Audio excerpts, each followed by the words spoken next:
자라의 회사 이름이 원래 인디텍스거든. 여기는 뭐 주가가 뭐 난리 났죠. 자라 옷을 살 게 아니라 이걸 샀어야 되는데. 그 옷으로 주식을 샀어야 되죠. 작년에 저희가 여성복 플랫폼은 승자 없는 춘추전국 시대다라고 얘기를 했는데 네. 좀 업데이트된 내용이 있을까요? 요즘 많이 바뀌었습니다. 판이 바뀌었어요? 많이 바뀌었어요. 어. 많이 바뀐 게 왜 바뀌었냐면 네.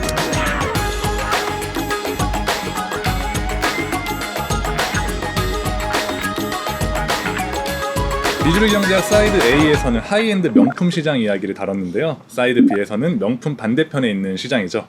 스파 브랜드와 국내 패션 플랫폼 이야기를 해보려고 해요.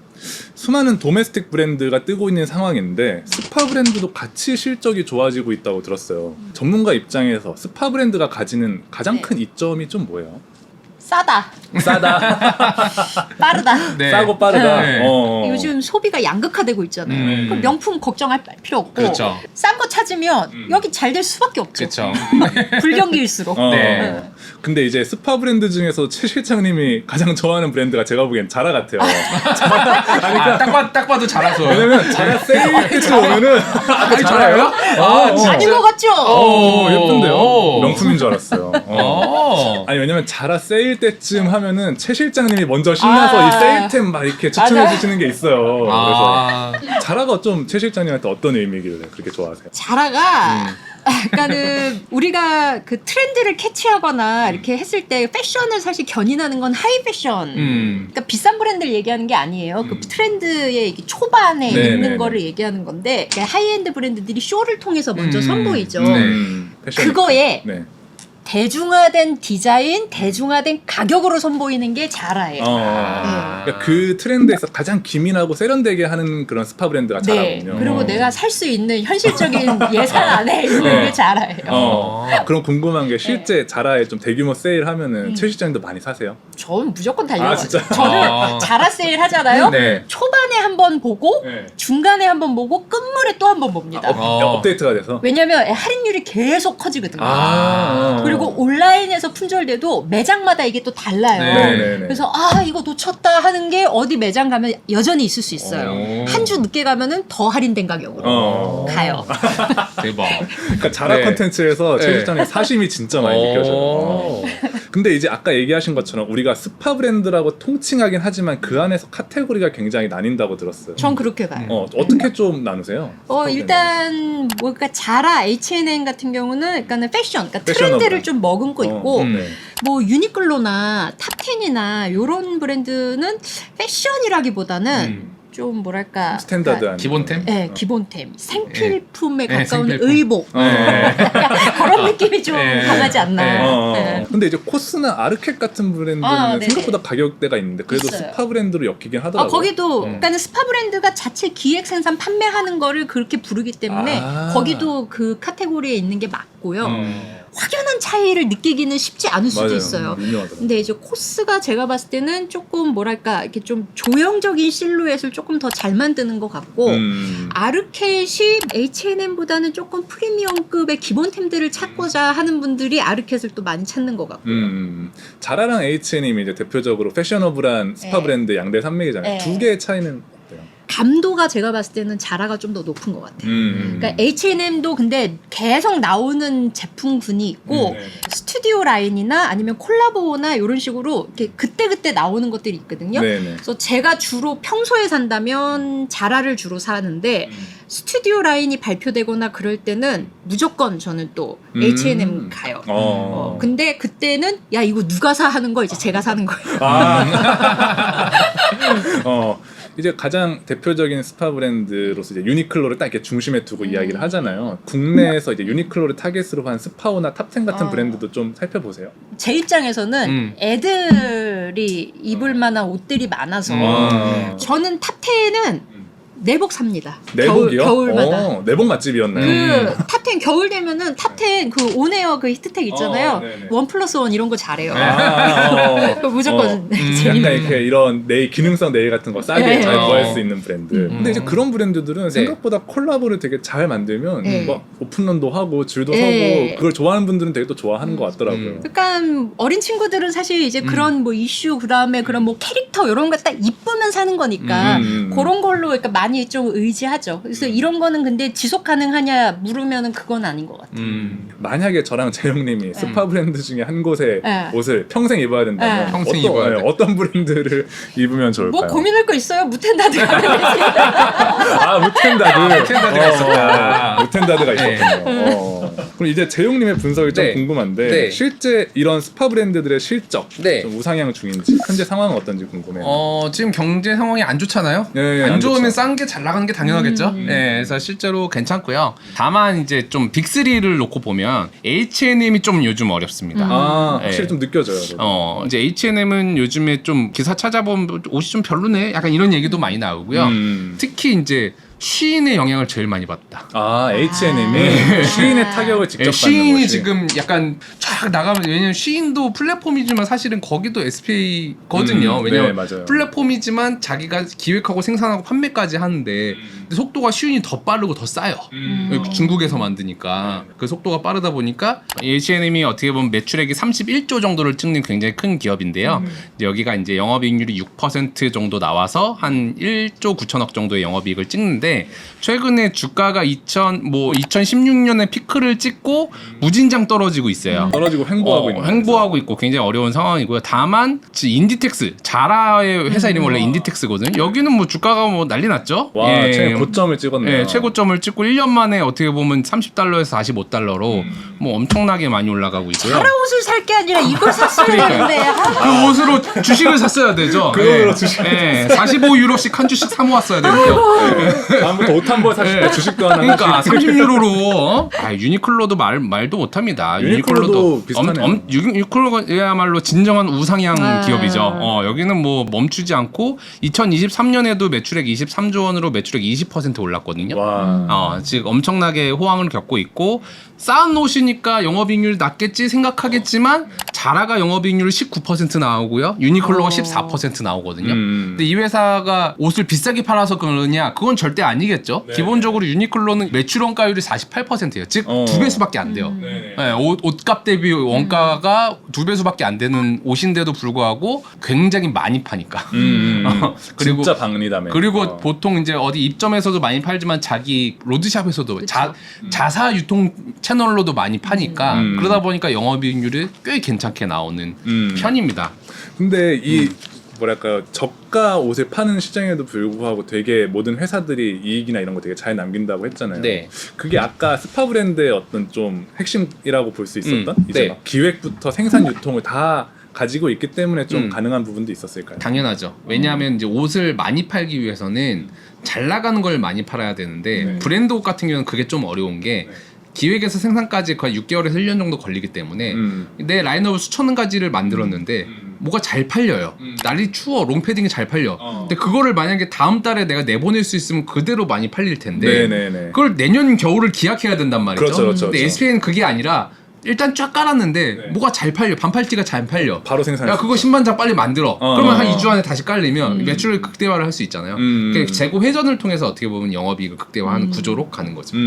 그럼 이제 국내 스파 브랜드들의 네. 상황도 궁금한데 좀 눈여겨볼 만한 브랜드가 있나요? 사실 국내 중에 이제 제일 잘 나가는 데는 이제 탑10. 이거 의외더라고요. 탑10이 되게 네. 성장률이 엄청 높더라고요. 네, 탑10이 잘 나가고 있고요. 탑10은 근데 다만 이제 신성통상이라는 회사 안에 브랜드로 들어가 있기 때문에 네네. 탑10만의 매출액을 뽑아보기는 쉽지 않고 대략 한 8, 9천억 정도는 유추해 볼 만할 것 같은데 어쨌든 그 모회사인 신성통상은 1조 2천억, 1조 4천억, 1조 5천억 점진적으로 굉장히 잘 성장하고 있고 영업이익도 743억, 1490억, 1440억으로 굉장히 꾸준히 잘 성장을 하고 있어요. 그래서 특히 신성통상 안에서 압도적인 비중을 차지하는 제일 게 큰 비중이 탑10인가요? 탑10이긴 하거든요. 그러다 보니까 요거를 그냥 탑10의 실적이라고 봐도 크게 다르진 않을 것 같다. 탑10이 1조 매출을 내는 브랜드라는 사실이 좀 놀라웠는데 재용님은 그 배경을 뭐라고 보세요? 탑10 같은 경우는 특히 이제 그 일본 불매 운동의 영향을 제일 많이 받은 맞아. 브랜드 아닌가? 네네 노노제팬 그때 2020년에 막 일본 거 사지 마라 유니클로 막 사지 마라 유니클로 매출이 확 줄었을 때 정확히 그 다 반대급부를 어떻게 보면 탑10이나 스파오 같은 우리는 국내 스파 브랜드들이 채웠는데 그 중에 제일 이제 어떻게 보면 이제 애국 마케팅을 제일 그쵸. 열심히 한 회사가 탑10. 우리는 한국이다. 그때 가장 이슈가 됐던 워딩이 그러니까 유니클로 대체. 대체 그걸 약간 우리가 애국 소비 사람들이 맞아요. 우리는 가성비 네. 한국 브랜드다.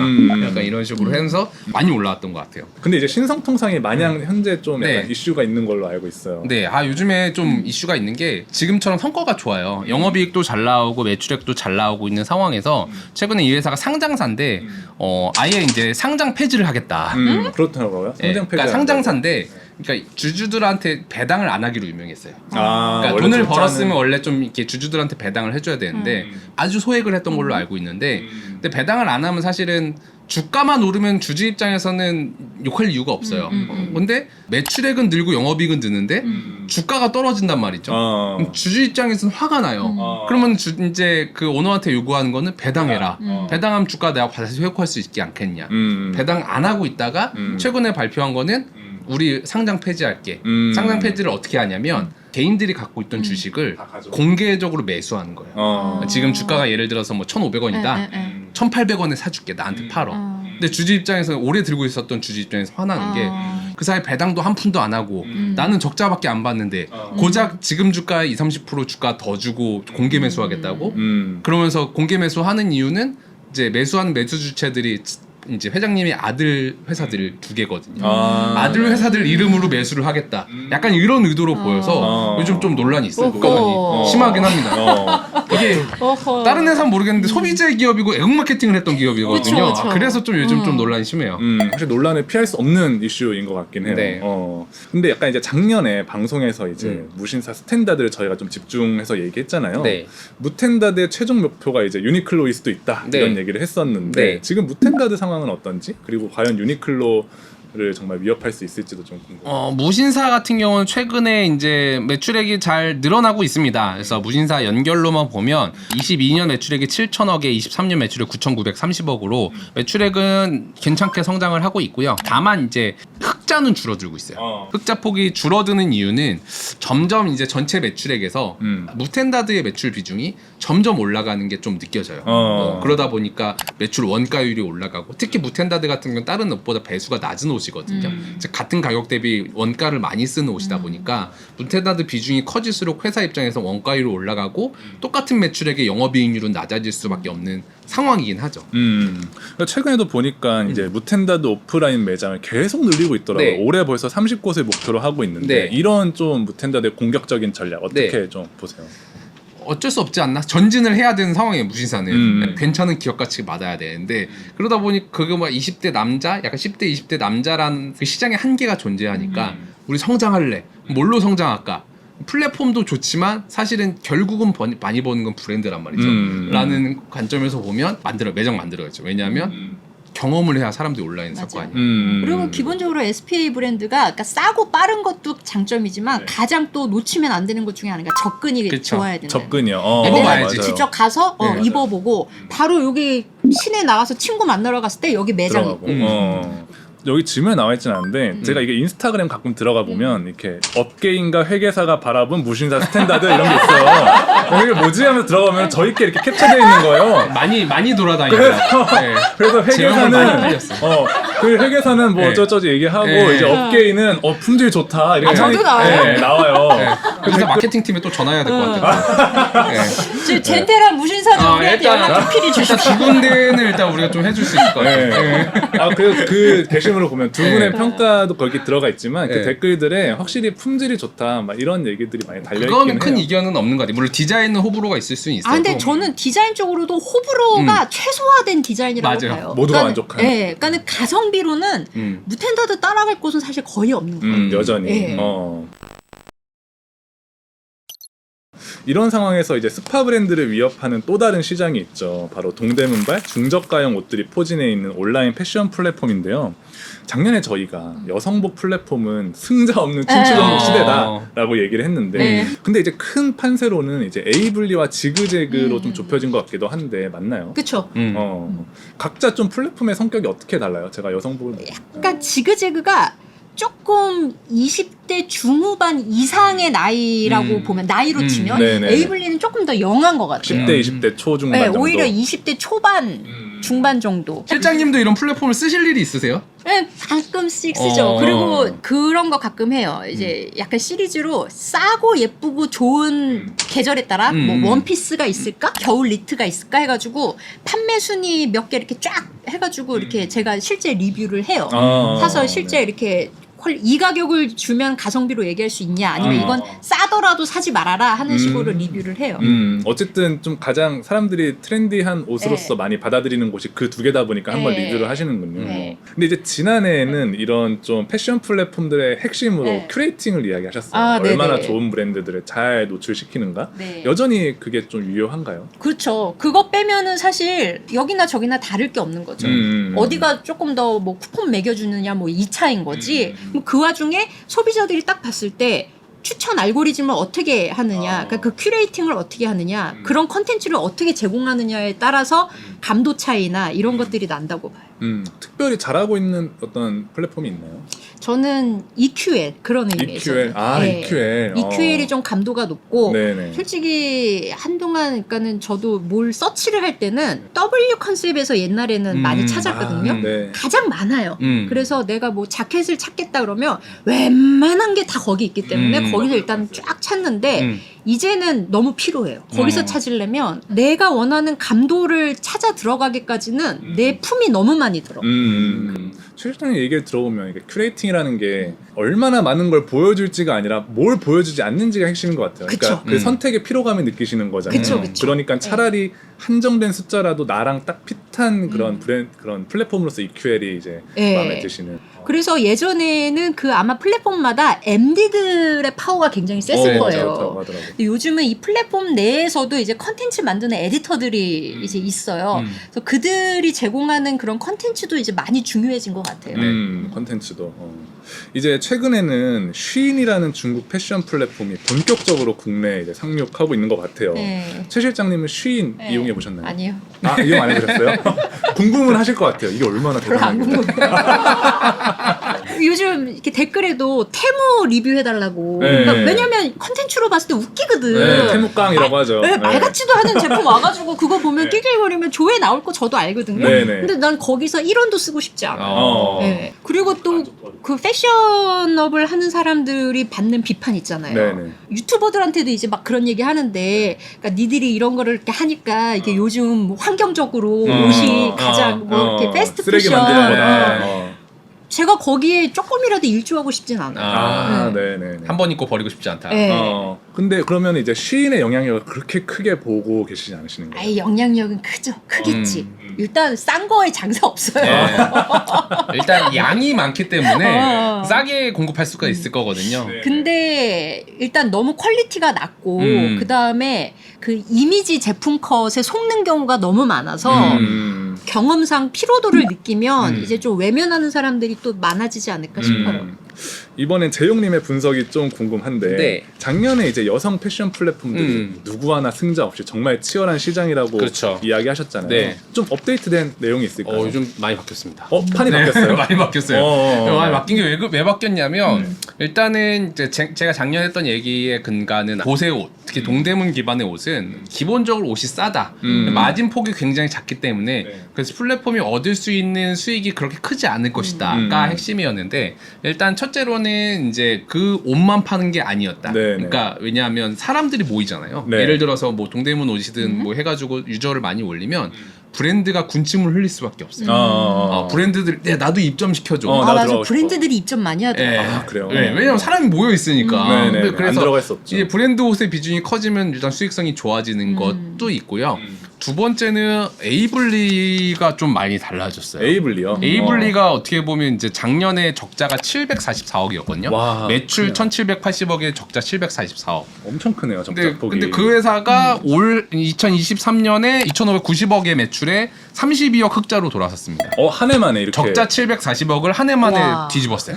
뭐야? 이게 뭘로 되는 거죠, 근데? 이게 뭘로 되냐라고 생각해보면 조금 더 설명을 드리면 에이블리가 좀 특이한 게 원래 이제 작년에 적자를 이렇게 많이 봤던 거는 전체 매출액 중에 상품 매출액이 있고 서비스 매출액이 있어요.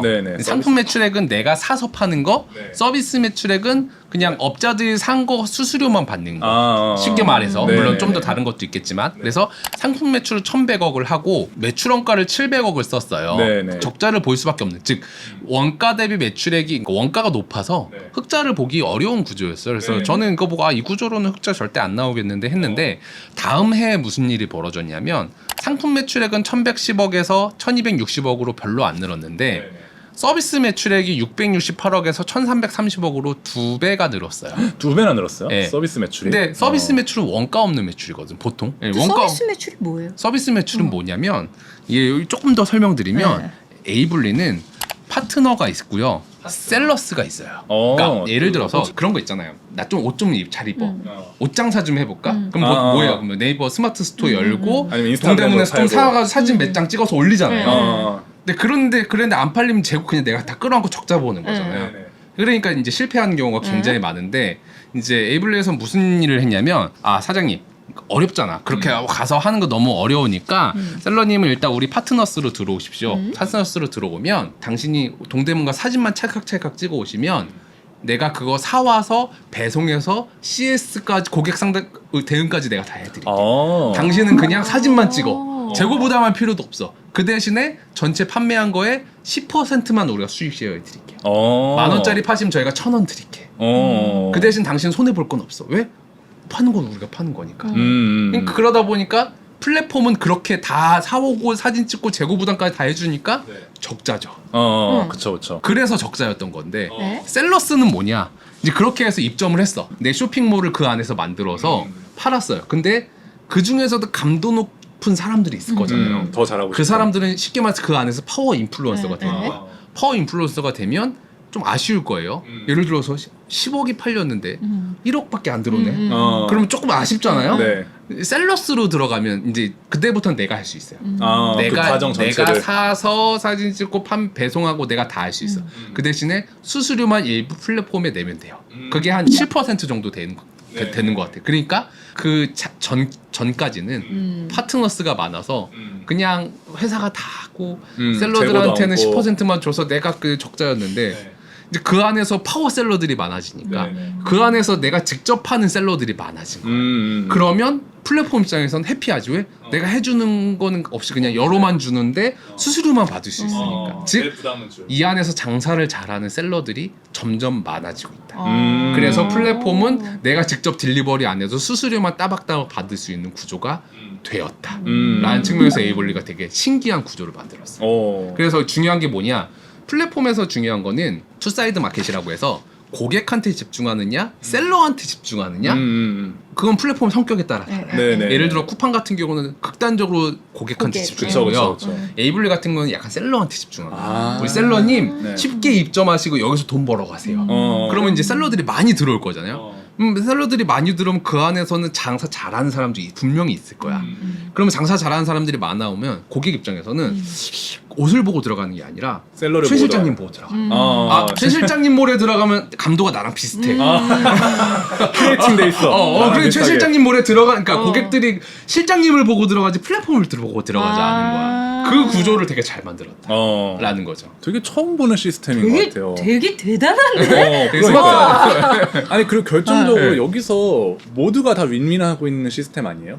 그렇죠. 이런 소비자 생각도 입장에서도 들고 되게 좋아요. 네, 소비자 입장도 좋고. 그렇죠. 왜냐면 피곤한데 그쵸. 수백만 가지 옷 중에 피곤한데 최 실장님 몰에 들어가면 나랑 핏이 맞으니까 그런 느낌이어서 그래서 차이가 좀 벌어지고 있긴 합니다. 원래는 이제 에이블리랑 지그재그랑 사용자가 비슷했었는데 24년 1월 기준으로 에이블리가 월별 MAU가 771만이 나오고요. 지그재그가 283만이 나와요. 차이가 꽤 많이 벌어졌어요. 그 가설, 그 취향에 맞는 셀러를 찾아주면 그 사람들을 우리한테 계속 방문을 하고 옷을 살 것이라는 가설이 조금씩 맞아떨어지고 있는 거 아닌가? 일단 숫자만 보면 그렇게 느껴집니다. 아니 진짜 절묘한 되게 신의 한 수 같은 전략이었던 것 같아요. 진짜 이제 여기도 광고 받아야겠다 우리. 너무 지금 오늘 젠테랑 무신사랑 에이블리까지. 일단 에이블리한테 광고 받아야 될 것 같아요. 알겠습니다. 약간 전반적으로 이런 패션 플랫폼들 앞으로 전망을 좀 어떻게 보시는지 재웅님의 시각이 궁금해요. 패션 플랫폼이요. 점점 더 잘 될 수도 있겠다라는 생각이 들어요. 뭐 무신사 포함해서 에이블리, 지그재그 모두 다 어떻게 보면 명품이랑은 조금 다르게 이게 명품 밑으로 내려오면 사실 유통의 힘이 점점 강해질 수 있거든요. 네네. 예, 명품은 이제 희소성이 있지만 SPA든 일반 그냥 도메스틱 브랜드든 간에 약간 그 안에서 이제 플랫폼이 어떻게 추천해 주느냐에 따라서 고객의 구매 의사 결정이 달라진다라고 하면은 그 추천해 주는 주체인 플랫폼의 힘이 강해질 수 있거든요. 실제로도 적자가 줄어들거나 흑자가 늘어나는 것도 보여주고 있는 것처럼 이 회사들이 앞으로 뭐 크게 뭐 실수만 하지 않으면 어느 정도는 좀 더 안정적으로 성장하는 구조가 되지 않을까라는 생각이 들어요. 아까 이제 사이드 A에서 봤던 온라인 명품 플랫폼이 가지고 있는 그런 문제와는 되게 별개 다른 그런 좀 양상을 보이고 그렇죠. 있네요. 왜냐면 보세 옷은 브랜드가 있는 옷이 아니니까. 유통의 힘이 가지고 예, 있는. 유통의 힘이 점점 강해질 수 있는 사업 영역이라는 거죠. 오늘 비주류 경제학에서는 최 실장님과 스파 브랜드와 패션 플랫폼 이야기를 해봤는데요. 마무리하는 질문을 드리려고 해요. 작년 에피소드에서 이제 국내에 있는 여러 네. 비주류 브랜드들을 더 알리고 싶다고 하신 말씀이 네. 되게 인상 깊었는데 네. 지금 뭔가 준비하고 계시는 활동이나 콘텐츠가 있다면 어떤 게 지금 있을까요? 제가 100만을 이제 목전에 목전에 두고 있으니까. 목전인 줄 알았는데 아직 지지부진하고 있습니다만 아홉수. 아웃스.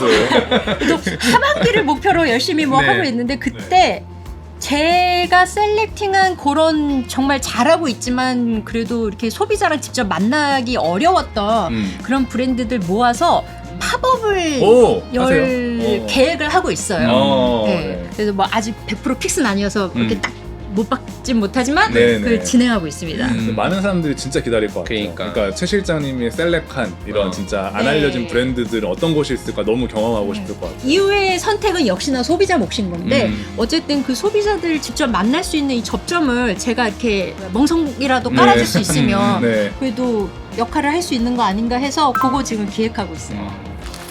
소비문화이면의 경제 이야기 비주류 경제학, 오늘은 최 실장님과 패션 산업에 대한 이야기를 나눠봤고요. 저희는 다음 시간에 다른 주제로 돌아오겠습니다. 네. 감사합니다. 감사합니다. 감사합니다.